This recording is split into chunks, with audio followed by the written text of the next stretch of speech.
بحنتو خير لا يحكر جيسو قالوا لك واحد نوع كان جاي أجري كم هلا يعني لكن واحد اللي وحكوم بيرسو نبدك تاد واحد جيسو أيام ما يدق عشرة يعني إن ككافتانا هاي دنبوت تري يوم حيبين سدايا ولا سدوياعة أو يسكو كافتامان برشة بون قارهان هوينكا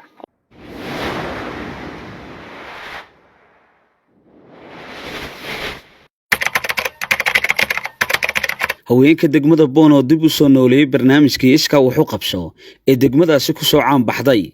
munaasabaddan ayaa saaka ka qabsoontay dawladda hoose degmada Boon ee gobolka Salal ujeedka munaasabaddan ayaa daarnayd haweenka ku midoobay dalada samawadaag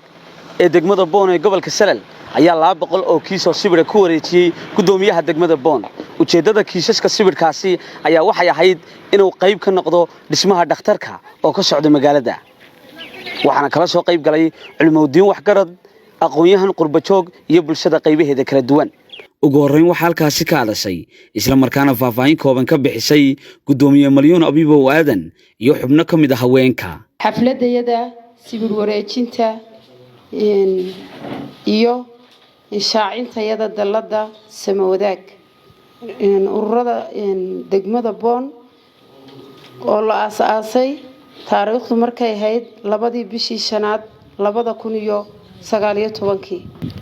ururada waxa aasaasay hay'adda Safe Children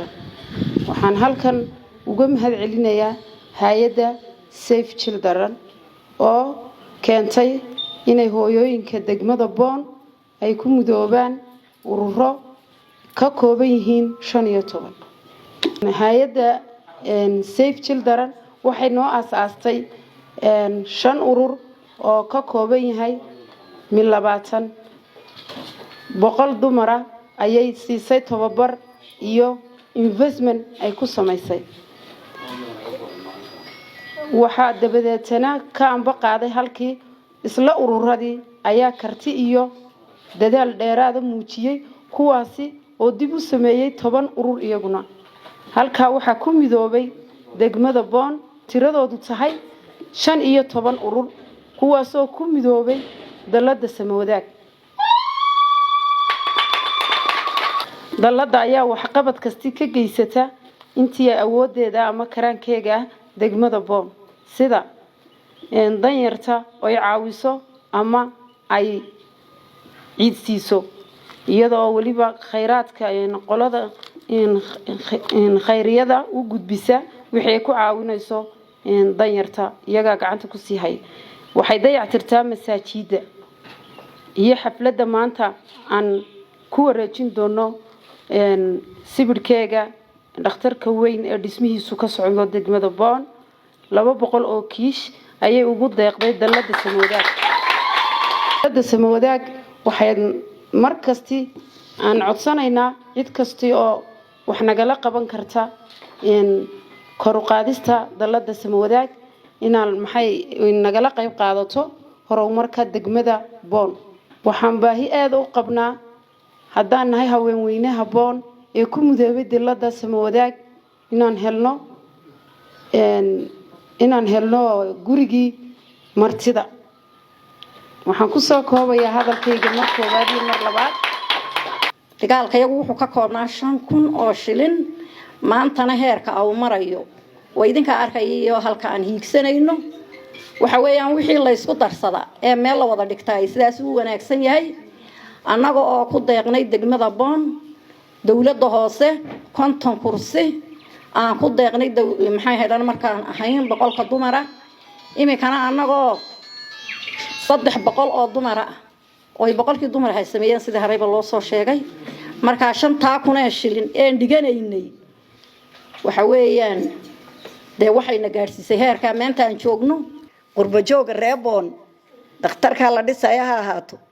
wax kasta oo dana oo Boon ka maqan ha ahaato wax badan baa naga maqan gurigi martida naga maqan waxyaalo badan baa ka maqan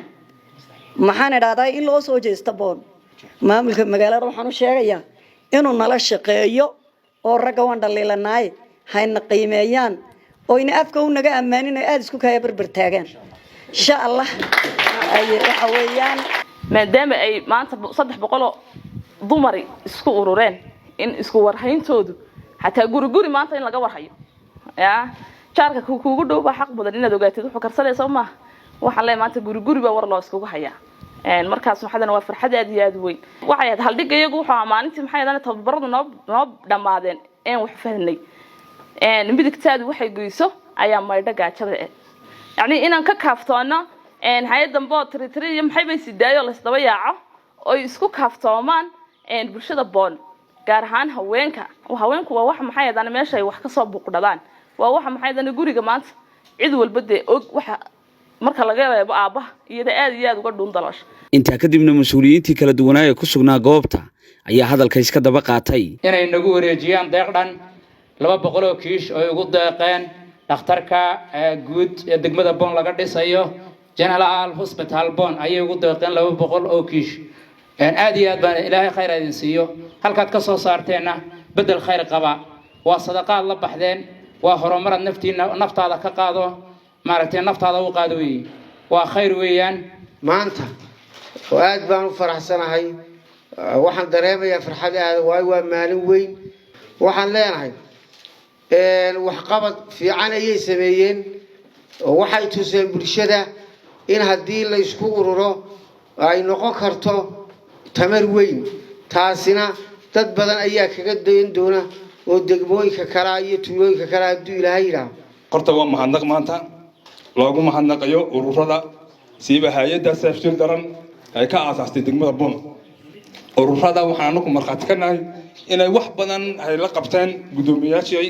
kala dambeeyay iska soo kala dambeeyay iyo gudoomiyaha cusub ee imika yimiday wax badan ay aad ula qabtaan waxaan aad iyo aad ugu mahadcelinayaa dalada samawanaag ee 200 kiish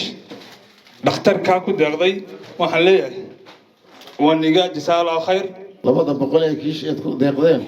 waa niga gudoonay waxaan leenahay jazakallahu khayr Allah niga jazaayiyo had ka soo bixisayna ilaahay mid khayr qabanaysiyo kuwa lagu daydaan Allah naga dhigo Allah halkii aad ka soo saarteen barakayni geliyo taladiinana tala khayr Allah ka dhigo waayo anficiinu ma yaro meel kasto uu ilaahay in dhigay maanta meelna haween joogin cid uma hoyato hooyooyinka Boon inaku de aslan waxaan u leenahay maxay heedaanay taariikh raagtay oo fog iska wax u qabsaday ee iscaawsada cid inaga bilaabantay inaga nagu dhamaatay in la inaga qaato mooyaane waxa weeyaan cid kale oo inagu la tartamaysa ma jirto waxaan idinkaga mahad celinayaa inaad maanta noqotaan dadka ugu horeeya ee dhakhtarka Boon ee halka ka socda ee ku deeqay hantida inta leeg ee 200 kiisha sibirka aynu ognahay maanta qiimihiisu inta uu taagan yahay hawsha meesha taale hawl baa xal weeyaan cid walba oo waxa weeyaan hawsha reer Boon oo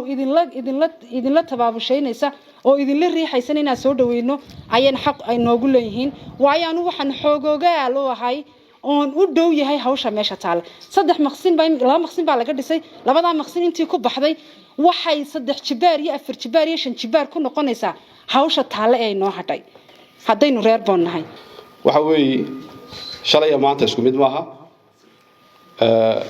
waxay nagu xeeran dhowr iyo 10 tuulo hadayna ka badnayn waxay u baahan yihiin adeega caafimaadka meel lagu qabto marka inaga u indhaa inaga u ah inaan hor u jiidno inaan hor u kaxayno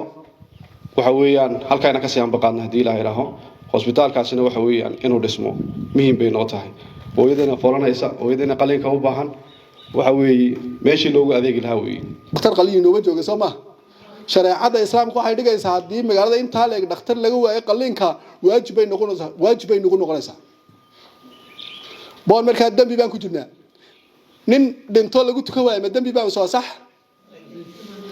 sida ay tahay dambi u tahay maanta hadii dhakhtar qalin Boon laga waayo waa dambi baan galay magaalada inta leeg weey waa dhakhtar qalin oo magaalada jooga la helo fardul kifaaya hayd laakiin hadda waa fardul ayn waxa weeyo waa sii wadaysaan ilaahay baana inii biirinaya markuu qofku wax xuro bedel baa halkii ku soo dhacaya inay wax bixintu khayr leh wax kordhiso gaalooyinka waxay noo keenayaan ajri kama helayaan laakiin waxay leeyihiin waxa ku biiriso haweenweynaha ururka sama wanaag waa laga sheekay wax qabadka horeyna uu qaban jiray intaan mada joogneen xogayaha ka ah aad buu shaqeeyay imikana waxaanu doonaynaa maanta ahaan halkan wuxuu ku saacinayaa dalladiisii sama wanaag waanu saacinaynaa waxa kale oo aanu ka wareejinaynaa 200 oo kiisoo sibir ah oo uu ugu deeqay dhakhtarka weyn ee degmada Boon laga dhisay dhawaan ururka dhawaan wax qabad badan buu degmada u leeyahay waayo anigu degmada ka ahaan waan ku cusubahay marka la yiraahdo gudoomiye ahaan waxaan doonayaa inaan wax wallo degmada ka jiraba la wadaago